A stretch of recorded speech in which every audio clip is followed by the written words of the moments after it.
Hi friends, thanks for joining us. Do us a huge favor and smash that button.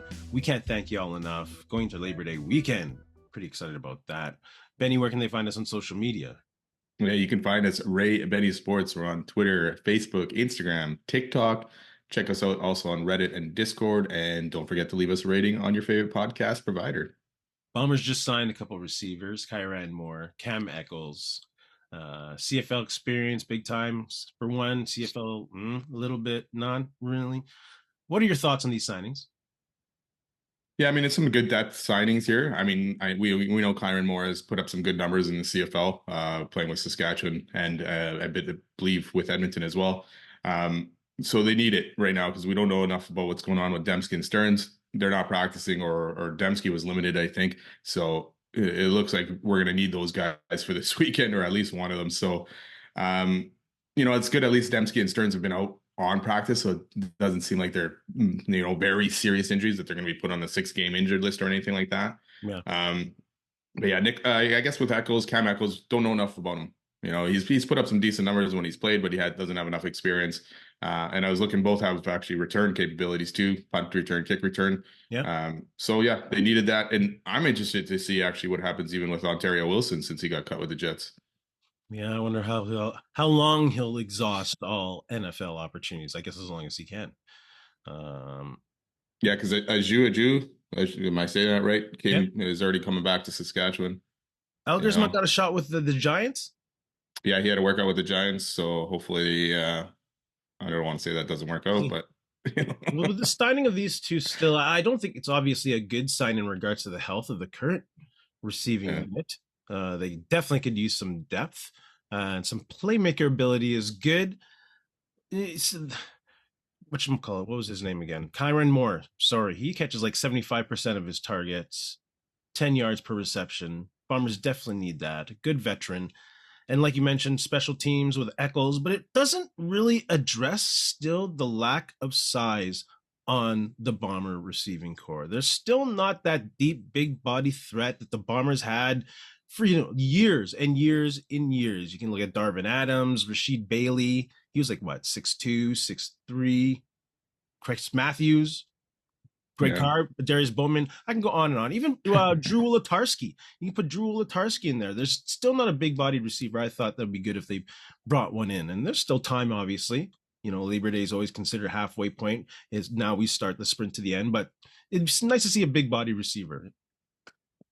Yeah, for sure. You definitely need those. I'm kind of surprised Kyran Moore hasn't been playing at all. I mean, unless there's something behind the scenes with the guy, because I mean he's put up good numbers when he has played. So it's an interesting player there to see what he can do. But like you say, I mean, it's definitely not good when hopefully it seems like Dalton Schoen's gonna be back this weekend, right? Yeah. So at least you get one guy back, but now you're losing Dembski possibly. So. Hopefully it ends up working out, but it'll be an interesting receiving core this weekend. I think Moore is coming off missing a whole year from an ACL. Oh, okay. I tried to see and I couldn't find where he was or what he was, but maybe I missed that. What's the number one thing you're taking away from last week's win against Montreal? That was the first time since week 3 against BC that the Bombers have won the turnover battle. 3 takeaways, including 1 on downs. 0 turnovers from the Bombers, which is good, right? 0 turnovers? Pretty sure. So, yeah. I'm wrong. Darn. They still won the turnover battle. And that's a must this week against the Riders, who are currently second in the league in the turnover ratio at +6. Bombers are second last at -8. So, yeah, I hope they keep that momentum going with winning the turnover battle. Yeah, that is a big one. For me, is the fact that Brady Oliveira finally went off this season. And I don't know if it had to do with the injuries to wide receiver that they used him more, but I mean, 16 carries, 137 yards, a touchdown, and then even 9 receptions for 73 yards. And that probably had a bit of a play in the receivers getting hurt. And we know what was it, the week before or whatever. No, the Calgary game, I think he had like 90 receiving yards as well in the first half, pretty much, and then they stopped in the second. So I don't know if it was, again, the receivers being out or if Hogan actually started to focus on, hey, Brady needs to be the focal point of this offense right now. but it worked against Montreal, who has a very stout defense for Oof. the most part. Yeah. So I'd like to see them continue to carry it on. If you look back even at Calgary, Saskatchewan last week, Saskatchewan had trouble stopping Dietrich Mills and the Calgary Renegade. So that may be the focus point for the Bombers this week. But it's good to see Brady get going, and hopefully that's going to churn up and keep going for the second half of the season.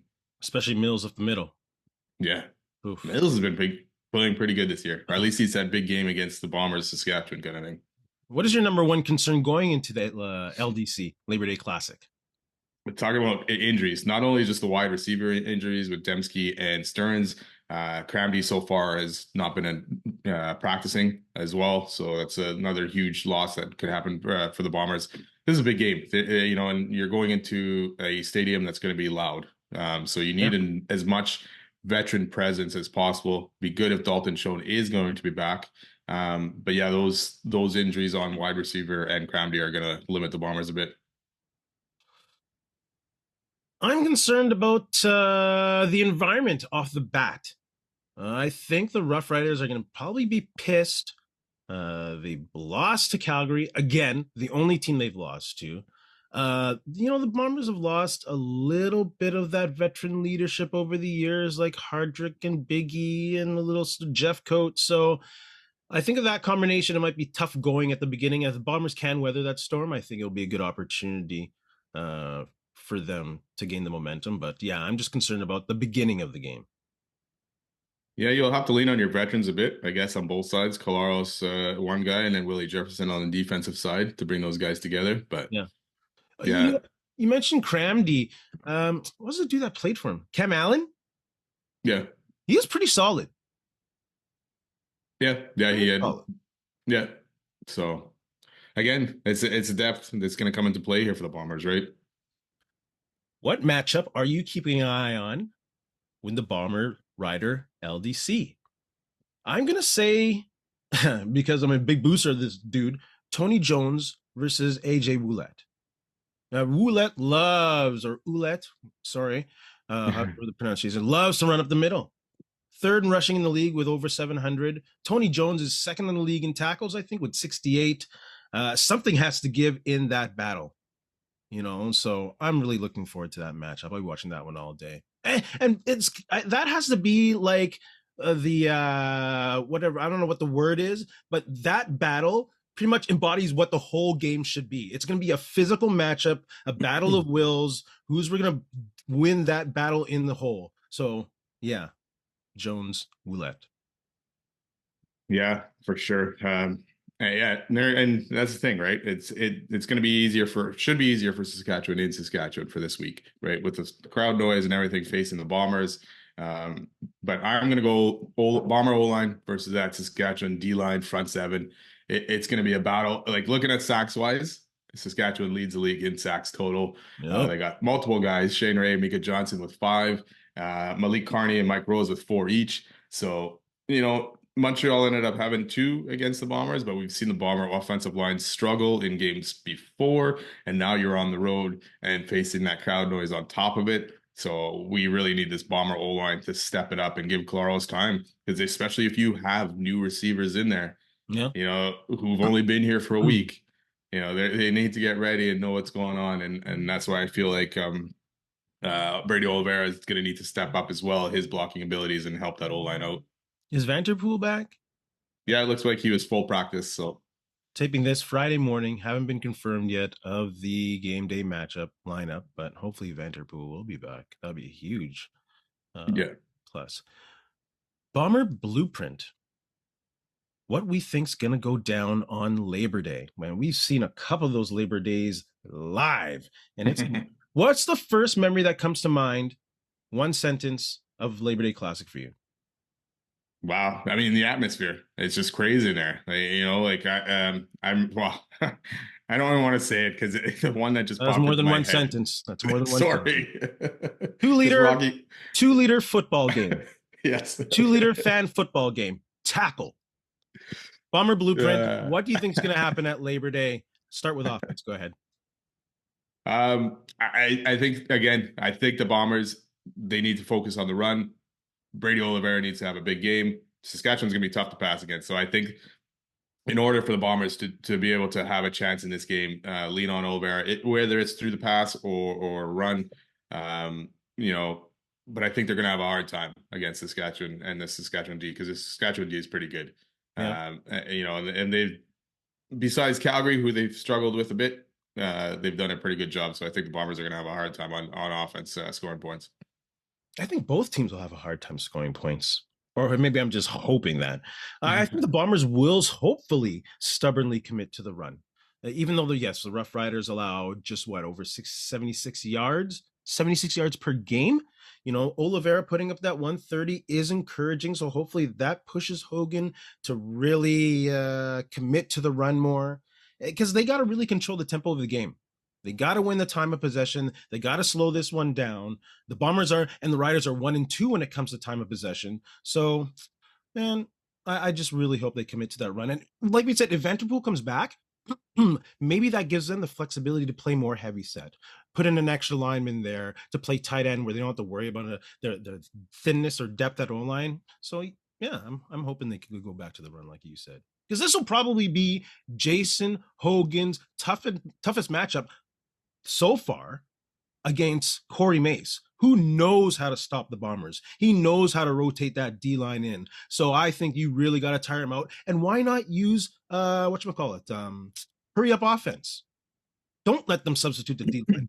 Keep it going. Keep the pressure going. I like to see more hurry up offense. Will they do it? I don't think so, but I'd like to see it. Has Corey Mace actually beat the Bombers yet?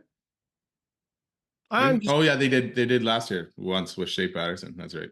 and he was The the first game. Argos defensive coordinator when Yeah, no, no. kept I whooping the meant. Bombers year after Yeah, year. I meant with Saskatchewan. I forgot about that. They played 3 times last year. Dang. Defensively, I think the Bombers will struggle mightily to cover this passing game. Trevor Yeah. Harris is efficient, number one in the league. He has lots of targets. He knows how to spread the ball around. So I think he will be very efficient. They will give up the passing yards. Saskatchewan gets the most, I think, 30 plus yard plays in the league. So I think there'll be lots of yards to be had, but we'll see a lot of bend but don't break. Hopefully, it'll be a lot of field goals. Who's kicking for Saskatchewan? Isn't it Brent Lowther still? I know, I like, think. it was a thing. He had the child, right? Well, he did not have the child, but Yeah. his wife had. So he's good to play. Well, I haven't seen anything. He's not If been he's very out or good this anything. year, though. No. They've been No. calling for him in Saskatchewan a little bit loudly. Yeah. Hopefully they don't do what they did to Paul McCallum and throw manure all over the place. Oh Lord! And the Bombers, I think, have to send the blitz. As Yes. eerie as we are, it worked for Calgary when they sent 5, and then sometimes they showed 5 and they only sent 4. So I think if they establish that and get in Trevor Harris's head and let him hear the footsteps come in, I think that would be very beneficial. Can they do it though? We talked about the Bomber Blitz, and it seems like it's just a gong show half the time. You got multiple guys coming, but nobody gets through. It's a rough go sometimes. Yeah, I agree with your assessment. Saskatchewan's got some good receivers. Calgary did get pressure and 4 sacks on Harris. So the Bombers are going to have to follow. You know, I think they really need to look at what Calgary did here and see where they can expose this Saskatchewan O line and this offense. Because yeah, if you give Trevor Harris time, he's going to kill you. There's no question. You know, and then we've seen the Bombers when the opposing quarterback has had time, the DBs have struggled.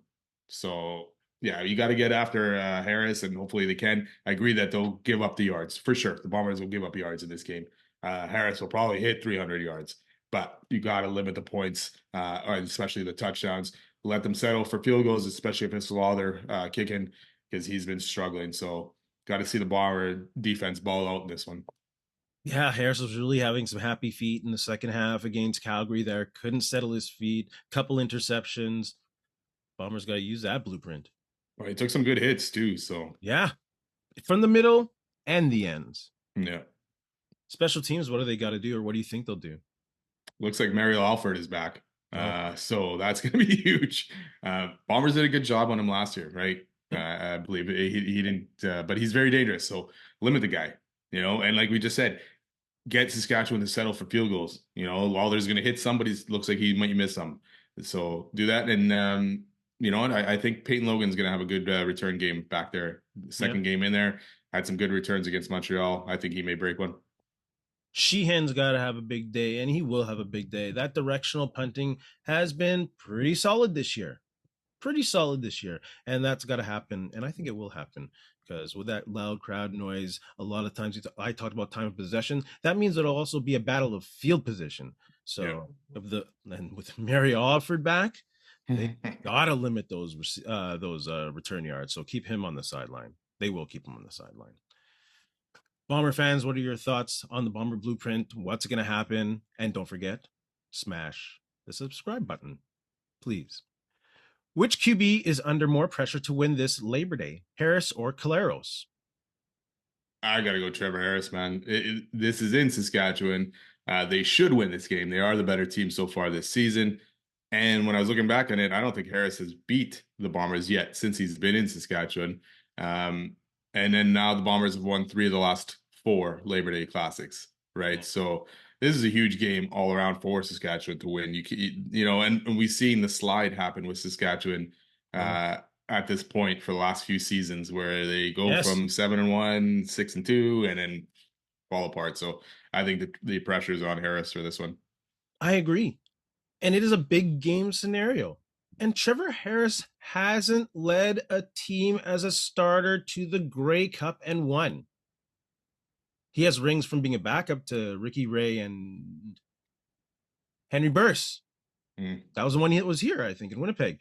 But he's yet to deliver on it. So he has to prove himself on these big game. You play Calgary, first place team, lost both of them. Yeah. Like you said, not much success against Winnipeg. So I think the pressure is on Trevor Harris. For sure. Which CFL coach is facing the most pressure this Labor Day weekend in the 3 matchups, which we'll talk about at the end there? 3. Ryan Dinwiddie, I think. They can't really afford to lose this game or many more. Like, I don't think he's in danger of being fired if they lose this game, but they are, 3-8? They're playing their rivals. If they have a dud of a game, he might lose some of those players, especially after he kind of called some of those players out. So, yeah, I think the pressure's on Ryan Dinwiddie. Yeah, for sure. Like you say, he's not getting fired. I mean, the guy's won a couple Grey Cups over the last few seasons, and still in the thick of things as well. And a big win last week for them as well, right? So, for me, I'm going back to Saskatchewan, and I feel like it's on Corey Mace because, yes, this is only his 2nd season, but he lost last year. He cannot lose 2 Labor Day Classics in a row to the Bombers, or the fans will riot no matter what your record is. And like we said, the slide has happened for Saskatchewan over the last couple of seasons, so it's going to get into their heads. It's going to get into the fans' heads that, hey, we're going down there again because we just lost to Calgary last week. Now we lost to the Bombers, the second, so I guess the 3rd best team in kind of the West Division right now. Yeah. So where does that leave Saskatchewan if they lose this game as well? So I think there's some pressure on him. Don't want to lose 2 in a row. No, and that's 4 out of 5. Which is unheard of, really. We've watched the Bombers consistently lose that Labor Day Classic game, even when they've had good teams. So, yeah, gotta stay away from the top of the Ray and Benny power rankings. Yes, exactly. Should we put Saskatchewan there again? We'll see. Thoughts on the Argos? That'll be so mean. Thoughts on the Toronto Argos adding Shilo Sanders to their negotiation list? I think it'll be great for the team if Deion Sanders gets winds of it and maybe even uses his social media to tweet something, or even shows up at a game maybe. Imagine if he got just so thick and he's like, oh, I'm going to coach this team and let him play as much as he wants. Any which way. But I think it'd be a good thing promo-wise if Shilo does come and bury Sanders. Deion does some tweeting or whatever he does now. Instagrams. Is he actually good? I mean, he didn't get drafted. He was undrafted by Tampa, right? I mean, he's probably good enough for the CFL kind of thing. But no, something like American DBs are there's lots of them. Yeah, I guess. But it's just funny because you had Todd Bowles, coach of Tampa Bay, saying that punch was inexcusable. So that's a pretty strong statement for me coming from a coach about a player like that. So, why not? Why not put him on the negotiation list? You never know. But at the same time, why do you really want a player like that on your team? And we've seen Toronto with some questionable guys before. So, but like you say, man, if it can bring some more press to the CFL or Toronto for right now, why not? They need it. They need it. After Arbuckle and company put up 52 points, are you considering keeping him as a starter? Is Chad Kelly coming back soon? Like I tried to look stuff up and I don't see. I know he was on the 6 game, but Mm, I think after that 52, I think you have to. Arbuckle's the type of guy where he's going to give you that, and then the next week he's going to have possibly a dud, right? yeah. Or he could be having a good game, and then all of a sudden he's going to throw a costly interception or make a mistake. So right now, yes, he's the best option Toronto has. Even if Chad Kelly comes back, there's going to be a lot of rust there. Yeah, So yeah, I think you stick with Arbuckle. absolutely. We've seen this team rally around Arbuckle to win a championship. That's true. What is Chad Kelly doing right now? He's telling people that he could be a top 32 quarterback in the NFL. Are you kidding me, bro? Arbuckle just got them a ring. It's fine. I get it. It's a woeful BC defense, but I think you just maybe not say it out loud. Maybe behind closed doors, tell Arbuckle, hey, if you can keep this thing straight, you got it. Give him a little What is confidence. that? Sorry, what does this tell you about BC though? The fact that defense They're horrible. gave up that much to Yeah. Nick Arbuckle, like 443 yards to Nick Arbuckle. Yeah. Like, what are you doing in BC right there? That's a huge. This is your opportunity to stay, in line with the Bombers, and even put that crossover. It more the battle for the crossover, make it a bigger gap between you and for Bombers BC versus Toronto Ottawa kind of thing. And they just went out and laid an egg on that defense. And Mike Benevides is like, I don't know what's going on there. All year they've been garbage on They defense. have, but this All this was year. this was something against a Toronto And offense that hasn't without been a running great. game, really. Yeah. If Toronto finds a running game, Arbuckle would probably be better. Well, that's the thing. Like even in this game, what's his name? Spencer Brown, 85 yards rushing, you know, for Toronto. So Luke Wilson's now defending TSN CFL coverage and kind of the Toronto market and maybe MLSE's efforts. Has TSN done all they can? I don't know. Is Toronto a football market? It's hard to say. Like, let's start with TSN. Have they done all they can? I don't think so.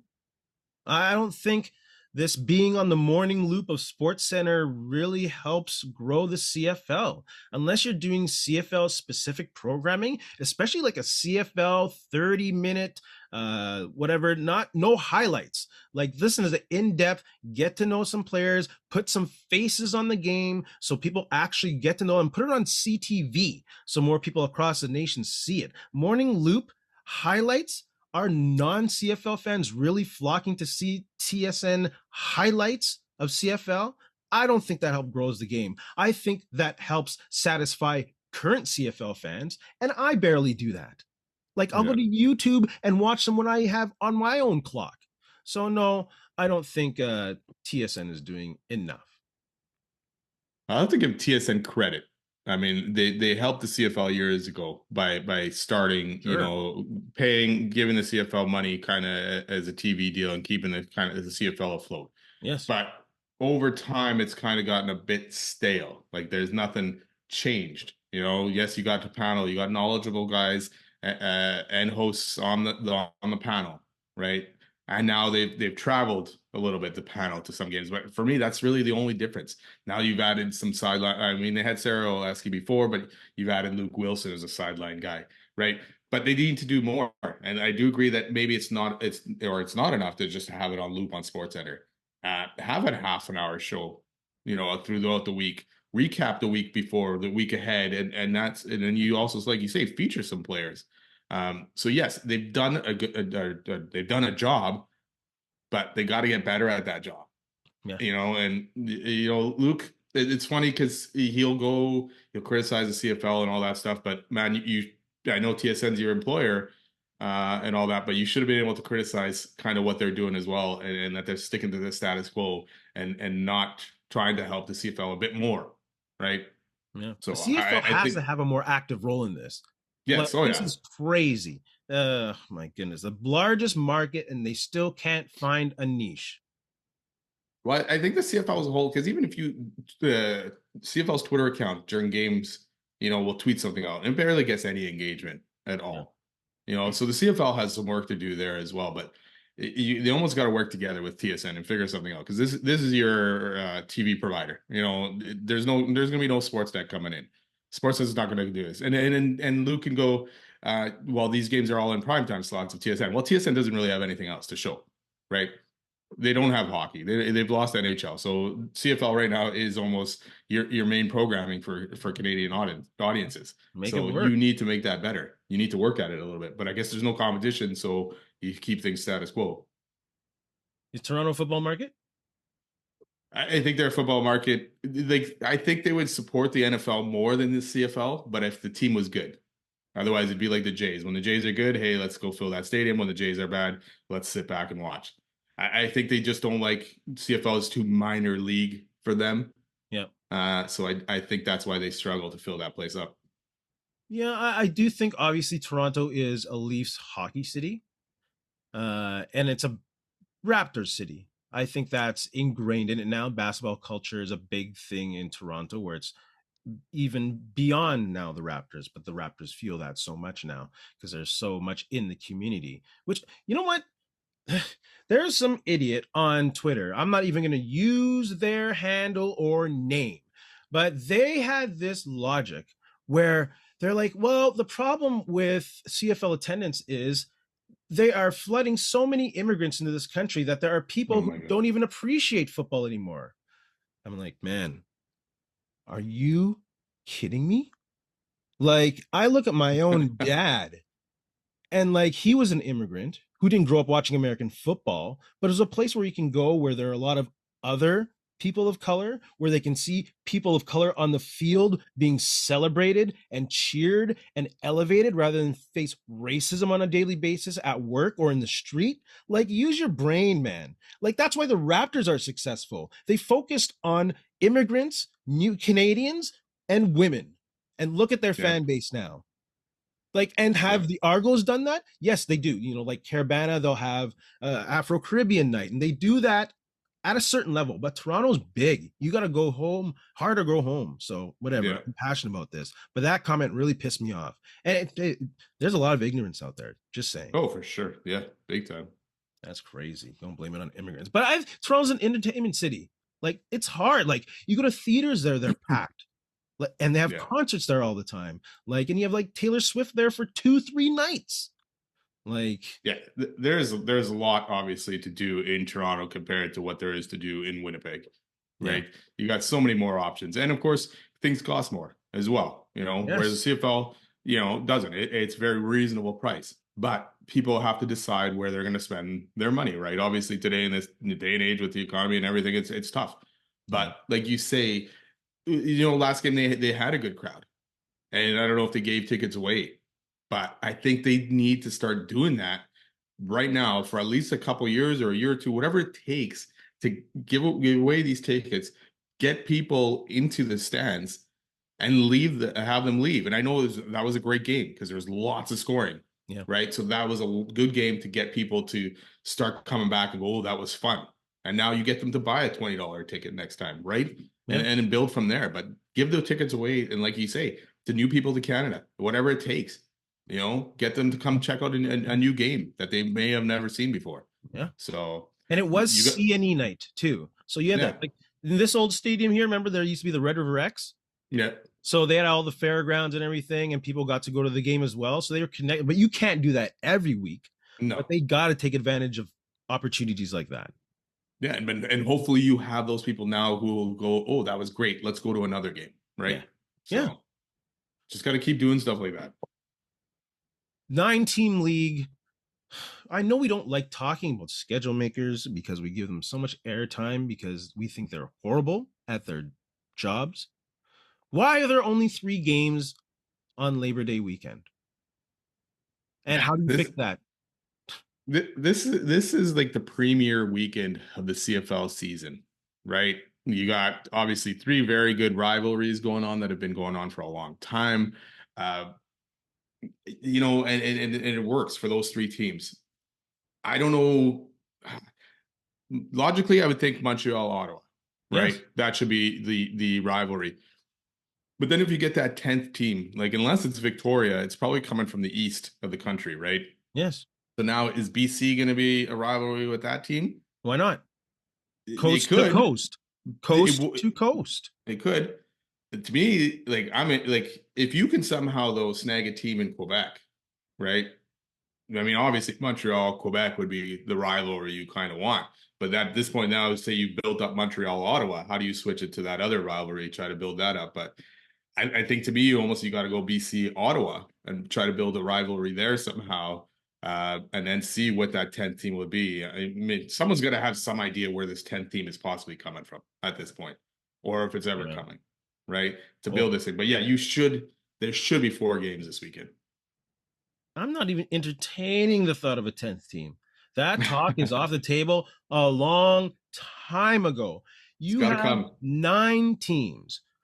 Ottawa, Montreal every Labor Day, BC, and one of those 2 teams the following week. Yes, it won't be a rematch like everyone else, but it's a 9-team league. So is there no rematch? I didn't even check. There probably isn't, I guess, with Toronto and Hamilton next week. Why not? I'm wondering. Now that we're talking about this, I didn't end up looking, but I want to see if there is. There has to be. Didn't they scrap it a couple years ago? Like two of those 3 teams have to play, so all the return matches just stay the same.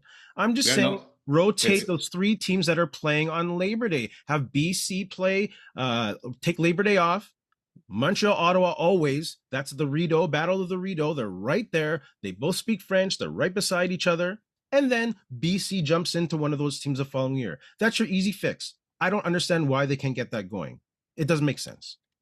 Yeah, next week it's Hamilton, Montreal. So That's and then nonsense. BC, Ottawa. So there is no rematch for Toronto, Hamilton. That's nonsense. How can they not figure this out?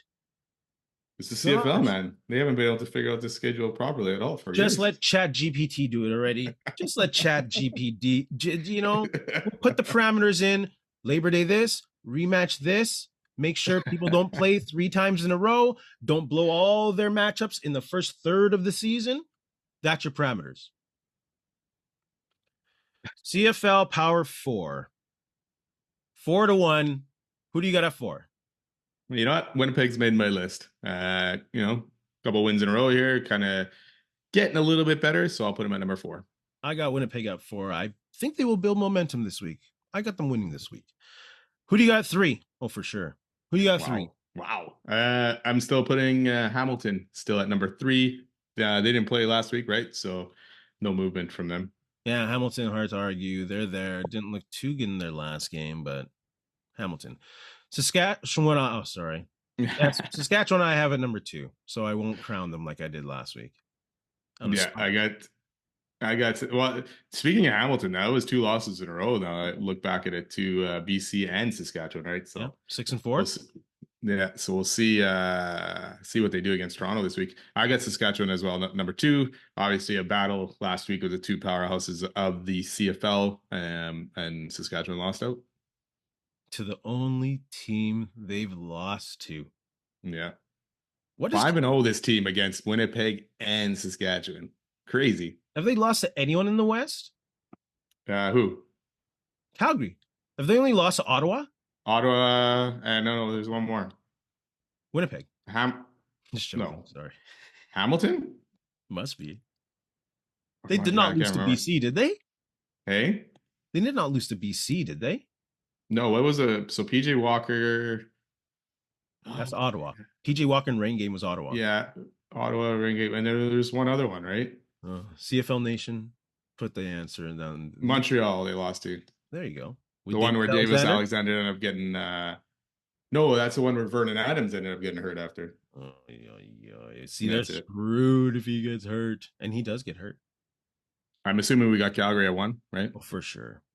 I'm sorry, Calgary. I might be at Labor Day. If I have time, I'll go to their game there. What do you think Edmonton's chances are against Calgary? Obviously, Edmonton's on a roll, but they've beaten teams that are at the bottom of the standings. Now, this is a tough test for them. What do you think? I think their chances are good. I think Edmonton, looking right now, the way they're playing football, they don't give a l. Like, I think they're playing that kind of dangerous football where they're not, obviously they haven't fully come together as a team under Fajardo. He still needs some time with then the playbook will grow. But I think they're just kind of playing reckless football where they don't give a damn anymore. Yeah, they almost got nothing to lose, really, right? Because we're all burying them when they only had one win. Game by and game. said they were done. It's like how when Montreal started slow, also a team led by Cody Fajardo, and they made their run. So be quiet, be careful. Yeah, there'll still be a big 2 weeks coming up for them. If they can pull one of these out, I mean, if they can pull this one out, that'd be huge, But if they can get one of the two, that's still pretty big for them. Yeah. And that's going to make the West crazy down the stretch because you're going to have 5 teams that are possibly in contention here. It already is crazy, and for sure vying for another spot on the other side. Yeah. Oh yeah. Crazy CFL. Benny, you have anything to say to our friends? You know what? Just thanks a lot for listening. Have a good week. Don't forget to subscribe and follow, and go Bombers go. Safe travels to all our friends going to Regina. Be safe. Have fun. Have a good time. Cheer loud. Bring those cowbells. Bombers are going to come home with a dub. It's quite the prediction. I'm going like 18-17. Wow. Okay. So defense is stepping up that crazy, eh? Yeah. Last time I predicted a low score, it was like 40 to whatever. That was when the Bombers scored like 2 touchdowns off the return. Vavel, that game. Any which way. Hopefully they do that again. In the words of Ed Whalen, in the meantime, in between time, that's it. Another edition of Ray and Benny Talk Sports.